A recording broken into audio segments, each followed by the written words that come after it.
Thank you. Now, can you all hear me? Did you notice, y'all? I'm from Texas. Yeah. Okay, before I begin, let me say I have heard two pronunciations of our superhero, both Tarzan and Tarzan. I grew up with Tarzan, so that is the pronunciation I'm going to be using in this presentation. And I'll begin by saying I have no idea when I was introduced to Edgar Rice Burroughs and Tarzan. I remember going to Tarzan movies when I was a little boy. As I recall, one came out every year, new Tarzan movie. I recall when I was in grade school, I received a Tarzan book, birthday present. I doubt that I read it. In fact, I would say these novels would be fairly difficult for grade school kids to get through. And I know in another life, I read several Tarzan novels. I don't know what happened to all of them. I no longer own them. So the background for my study, a few months ago, I was looking for a book to read in the gigantic mess I call my office. Now, as a side note, when I say a gigantic mess, a few years ago, the local fire department condemned it, and I had to, I'm serious, get some help and bring it up to passing standards. So the book I found on my shelf, The Son of Tarzan, it is fourth in the series, 24 novels in all, and I hope I can reread all of these. I noticed I had bought the novel at a bookstore, which is no longer in Nacogdoches, where I live. The SFA students call it Nacognowhere, but it's not that far from Houston, about 2.5 hours drive. As I read The Son of Tarzan, published in 1917, I noticed something I had never perceived in my earlier Tarzan reading ventures. Edgar Rice Burroughs sounds like a racist, I thought. Often when he describes black people, though of course he is dealing mainly with African tribesmen, he comes off as being terribly prejudiced. So I wondered if I would find this negative attitude in other Tarzan novels. And of course, looking ahead, you know my answer, yes, I did. So the best place to start, of course, would be the beginning. So I reread Tarzan of the Apes, published in 1912, and its sequel, The Return of Tarzan, published in 1913. I might add that the two novels go together. Tarzan meets Jane in the first novel, but because of various complications, he does not marry her until the end of the second. The second novel also picks up where the first left off. I readily concluded that language, especially that used in descriptions, dialogue, and dialect, would not be considered politically correct today. Apparently, what was perhaps acceptable the early part of the 20th century and later would be deemed inappropriate today. Both novels, and again, I focused on Tarzan of the Apes and The Return of Tarzan, are filled with stereotypes, especially of ethnic groups. Black African warriors, and then there's an Afro-American servant who accompanies Jane and her father to Africa. Nationalities, especially Russians and Arabs, are stereotyped. Jane's father is the stereotypical absent-minded professor. Jane is often the damsel in distress, and this is probably all I will say about Jane. And no man could be more manly than Tarzan, though he does have some faults. He eats raw meat, for example. He'll kill an animal, and then, began eating it, which I found a little bit repulsive.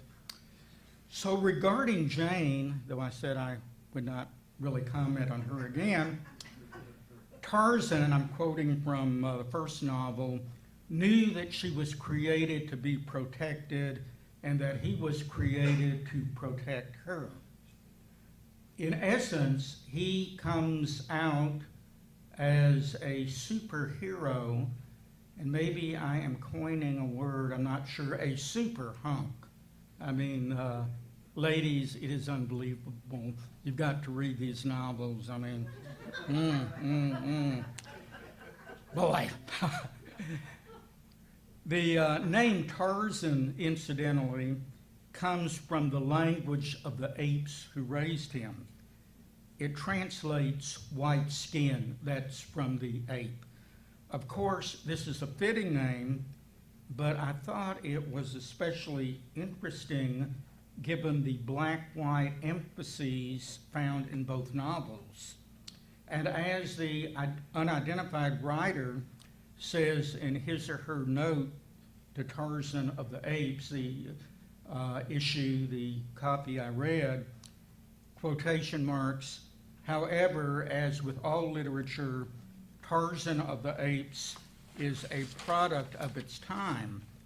Not surprisingly then, the novel is reflective of the racial and cultural stereotypes predominating in early 20th century America.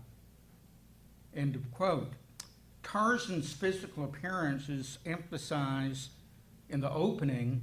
That is the very first word of the Return of Tarzan, when a Russian countess, Olga, sees him and exclaims under her breath, "Magnificent!" That was not under my breath.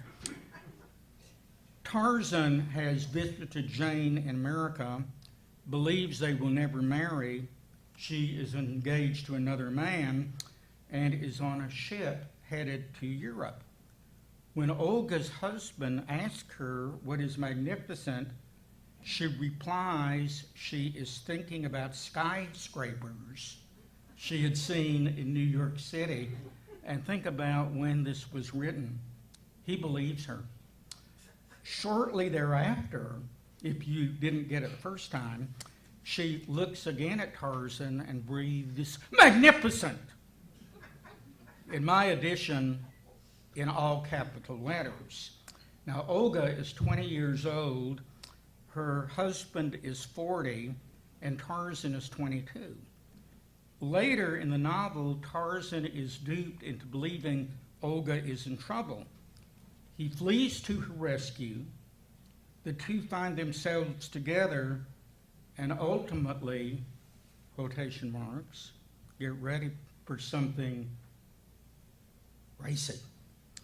He, Tarzan, took the panting figure, Olga, into his mighty arms and covered the hot lips with kisses. I know, I was shocked. The passage struck me as being very strong, maybe even slightly risque for the early 20th century, and certainly not politically correct for young readers. But alas, it does point out Tarzan is human and, like everyone else, has faults. To Jane, Tarzan is ideal. She describes his face thusly, a perfect type of the strongly masculine, unmarred by dissipation or brutal or degrading passions. Now, I'm going to move right along for the sake of time. Oh, one of my favorite characters in both novels is Esmeralda, Jane's Afro-American servant, or stereotypical mammy, who emerges as something of a comic character. She is faithful, she is motherly, she is a large woman.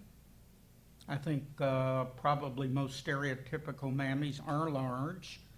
And Burroughs introduces her as a huge negress. And something I thought that was interesting, Burroughs does not capitalize the words Negro, Negress, etc. And I believe this further dehumanizes this race. She weighs 280 pounds, and other adjectives Burroughs uses to describe her are giant and enormous. She cries and faints a lot. And I really won't go into reading this dialect, but one quote that I thought was interesting from Esmeralda, when she says, "I don't know nothing about that." And I couldn't help but think of Gone with the Wind. And if you'll remember, Prissy says, "I don't know nothing about birth and babies, Miss Scarlett." I'm not saying, but I wonder if the author, Margaret Mitchell, had not read this book. Okay. The African tribesmen, oh my, it is amazing the language Burroughs uses to describe them. Whether Burroughs was a racist remains to be seen, but several passages indicate he may have been.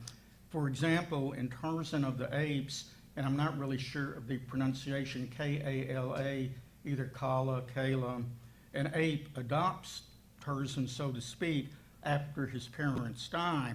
Referring to Kala, the way I like to say it, Burroughs writes that the huge, fierce brute, note that word, loved this child of another race is beyond question, and he too gave to the great hairy beast, note that word, all the affection that would have belonged to his fair young mother had she lived. Both Tarzan's parents die in the novel. First, it seems as if Burroughs is saying it is questionable that a member of one race might love a member of another race. And I think the word brute is interesting because it dehumanizes Kala.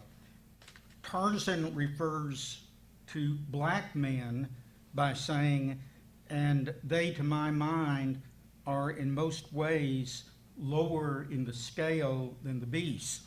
But ironically, toward the end of Tarzan of the Apes, Tarzan says to a group of men, "But one might as well judge all blacks by the fellow who ran amok last week, or decide that all whites are cowards because one has met a cowardly white." And then some of the other stereotypes in the novel. Oh, let me read you this one, which I think is really interesting. Black warriors. In advance were 50 black warriors. In their noses, huge rings, while from the kinky, note that, wool of their heads protruded tufts of gay feathers.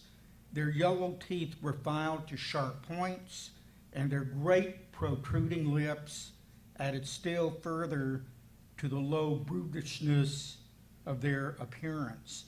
Burroughs calls tribesmen strange, grotesque creatures, ebon warriors, these wild blacks, and I could go on and on and on. And then just very quickly to bring this to a close, Russians and Arabs are stereotyped in The Return of Tarzan. Jane's father is the stereotypical absent-minded professor. So you have all this language, all these stereotypes, and of course, what I find to be rather interesting, I think these books are perceived as novels written for youngsters. And oh my, I have a class, Media Ethics. I deal with stereotypes. And the paper, I always have them do a paper on stereotypes in a Walt Disney movie. These Walt Disney full-length cartoons are loaded with stereotypes, especially, oh goodness, The Jungle Book and Lady and the Tramp. Believe it or not, Lady and the Tramp. So in conclusion, I think stereotypes are learned very, very young, and certainly reading these novels does not help prevent stereotyping. Okay, thank you.